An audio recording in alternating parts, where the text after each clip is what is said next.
मेरे प्यारे बच्चों, हम यहाँ पर रोटेशनल मोशन की बात कर रहे हैं और नेक्स्ट क्वेश्चन जेई एडवांस 2022 का पेपर 2 का हमारे स्क्रीन पर है। क्वेश्चन में गिवन है a flat surface of thin uniform disc of radius R, disc a of radius R, है ना। तो यहाँ पर हमारे पास एक डिस्क है ए है जिसका रेडियस कितना है, आर है। ओके, आगे देखते हैं। Glue to the horizontal table, मतलब उसको हमने हॉरिजॉन्टल टेबल पे चिपका दिया है। Another thin uniform disc B of mass capital M with same radius R roll without slipping on the circumference of A. तो ए की सर्कमफेरेंस पे वो गोल गोल घूम रही है। A flat surface B also lying on the plane of the table. The center of mass B has a fixed angular speed omega about the vertical axis passing through A. मतलब A के about जब ये rotate करता है तो इसका omega जो है, इसका जो एंगुलर स्पीड है वो ओमेगा है। The angular momentum of B is n into m omega r square with respect to the center of A, है ना। तो यहाँ पर एंगुलर मोमेंटम कैलकुलेट करने के लिए हम दो एंगुलर मोमेंटम की बात करेंगे, एक ट्रांसलेटरी मोशन के लिए और एक रोटेशनल मोशन के लिए। तो यहाँ पर एंगुलर मोमेंटम के दो पार्ट होंगे, one for the rotational motion and another for the translatory motion.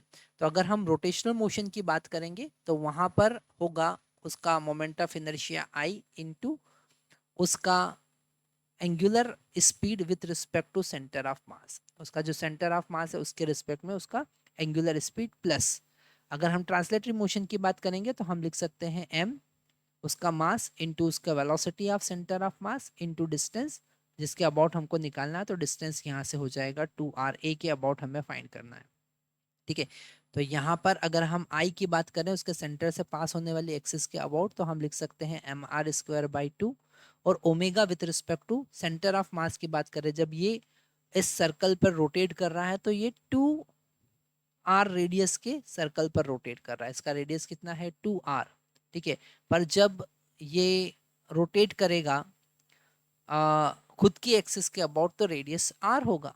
तो यहाँ पर जो सेंटर ऑफ मास के अबाउट जो एंगुलर स्पीड होगी वो 2 टाइम्स होगी। तो हम यहाँ पर 2 ओमेगा लिख देंगे, ठीक है। ये थोड़ा सा यहाँ पर समझना पड़ेगा कि ये जब रोटेट करेगा तो यहाँ पर जिसके अबाउट रोटेट कर रहा है दोनों केस में, वो फर्स्ट केस जब वो ए के अबाउट रोटेट करेगा तो रेडियस 2r होगी, और वो खुद के एक्सिस के अबाउट रोटेट करेगा तो रेडियस r होगी प्लस m। अब हम अगर वेलोसिटी ऑफ सेंटर ऑफ मास देखें तो यहाँ पर हम लिख सकते हैं उसका ओमेगा ए के अबाउट और ए से उसका डिस्टेंस 2r, है ना। ये हो जाएगा velocity of centre of mass into 2r।